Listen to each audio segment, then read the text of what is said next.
दोस्तों संकष्टी चतुर्थी, गणेश चतुर्थी, जिस चतुर्थी का व्रत करना बहुत ज़्यादा श्रेष्ठ होता है उनके लिए जिनके कि बुध ग्रह कमज़ोर है। और धार्मिक दृष्टिकोण से देखा जाए तो वैसे तो हर महीने ही चतुर्थी आती है, परंतु कुछ विशेष महीनों की चतुर्थी आवश्यक होती है, अनिवार्य होती है उस चतुर्थी को पूजन करना और व्रत रखना। जैसा कि भाद्रपद यानी भादो मास की, और दूसरा हो गया माघ मास की। तो दोस्तों माघ मास की चतुर्थी तिथि जो है इस बार यानी 2024 में किस दिन पड़ रही है, तो 29 तारीख को। तो कब शुरुआत हो रही है, तो सोमवार को सुबह 6:10 से 30 जनवरी को सुबह 8:54 तक रहेगी। तो उदया तिथि के अनुसार जो है वो 29 जनवरी को यानी 29 जनवरी सोमवार को संकष्टी चतुर्थी का ये पर्व मनाया जाएगा।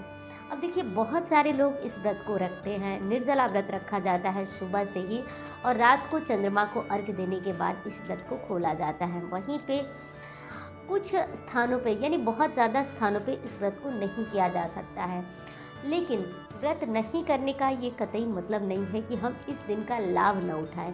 दोस्तों लाभ की बात कहूँ तो ये व्रत बहुत ज़्यादा श्रेष्ठ और उत्तम है। यदि ग्रंथों में बात करें तो दोस्तों पद्म पुराण में इसका वर्णन मिलता है, और दूसरा वर्णन मिलता है महाभारत काल में, जब युधिष्ठिर काफ़ी परेशान थे औलाद यानी कि संतान पीड़ा दुख से।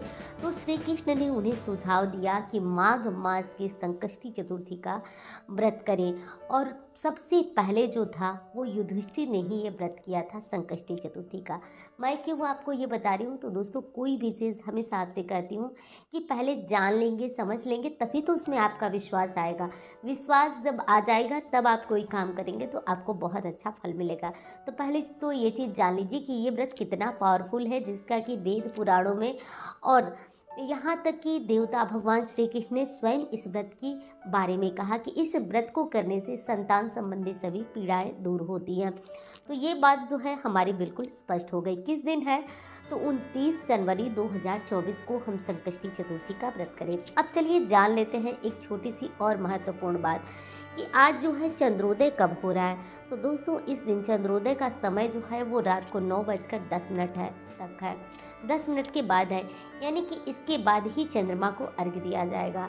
अब आप समझ लीजिए कि इस व्रत में बिना चंद्रमा को अर्घ्य दिए जो व्रत हम करते हैं व्रत पूर्ण नहीं होता है। इसके बाद ही हम जो है वो चंद्रमा को अर्घ्य देने के बाद ही व्रतधारी अपना व्रत खोलते हैं। अब दोस्तों बात कर लेते हैं कि पूजा की सामान्य विधि क्या है, जो कि हर कोई कर सकता है। आप व्रत कभी नहीं किए हैं फिर भी आप इस पूजा को कर सकते हैं। सामान्य जो भोजन होता है हमारा बिना लहसुन प्याज का खाकर उसको शाम को आप ये पूजन कर सकते हैं। प्रदोष काल में ही गणेश जी की पूजा होती है। विशेषकर आप चाहे तो शिव परिवार की भी फोटो रख सकते हैं या केवल गणेश जी की भी मूर्ति फोटो रखकर इस पूजन को किया जाता है। गणेश जी को स्नान कराया जाता है, एक कलश रखा जाता है और दीपक जलाया जाता है, और इसके बाद जो है गणेश जी की विधिवत श्रृंगार किया जाता है। उन्हें जनेऊ इत्र पहनाया जाता है, इत्र लगाया जाता है, गणेश जी को चंदन लगाया जाता है, धूप दिखाया जाता है। इस प्रकार पंचोपचार गणेश जी की पूजा कर दी जाती है। पूजा कर लेंगे गणेश जी की, धूप दीप सब कुछ दिखा देंगे। इसके बाद आप वहाँ बैठकर गणेश जी के मंत्र का जाप कर सकते हैं, गाना गीत आता है वो भी गा सकते हैं। इस तरह से करके दोस्तों जब आपकी पूजा हो जाएगी तो आप अपने घर के मंदिर में 1 लोटा पूजा के समय ही जल भर के रख दीजिएगा। जल में थोड़ा पुष्प डाल दीजिएगा, और जब चंद्रमा निकल जाए तो कहीं ऐसे स्थान पे जाइएगा जहाँ से चंद्रमा के दर्शन होते हैं। वहाँ थोड़ा धूप दीप से चंद्रमा का पूजन करिएगा, और जो जल है वो जल चढ़ा दीजिएगा और अर्घ्य ले लीजिएगा। अर्घ्य कैसे लिया जाता है, तो देखिए कुछ स्थानों पे जो है वो अर्घ्य लेने का अलग नियम है, फिर भी मैं बताती हूँ। अर्घ्य लेने का नियम है कि आपके पुत्र से आप, या फिर जहाँ स्थान पे नियम हो कि पति से, वहाँ पे आप अपने बालों की थोड़ी से बाल आगे करके, और उसी बालों पे आप जो दूध होगा, घर में गाय का कच्चा दूध रखते हैं, उस दूध को पति और पुत्र से बालों पे गिराएंगी और आप परिक्रमा करेंगी। 5 परिक्रमा करके और चंद्रमा की तरफ मुंह करके अपने बालों पे थोड़ा सा दूध गिरवा लेंगी और आप जो है परिक्रमा कर लेंगी। इस तरह से करके जो है वो आपका अर्घ जो है वो पूर्ण होता है। पूजा विधि ये सामान्य सी पूजा है, कोई बहुत बड़ा आडंबर वगैरह करने की आवश्यकता आपको बिल्कुल नहीं है। इस तरह से किया जाता है दोस्तों। और हाँ, अब आपको बताती हूँ कि गणेश जी की पूजा से क्या होगा, आप जानिए। कलयुग में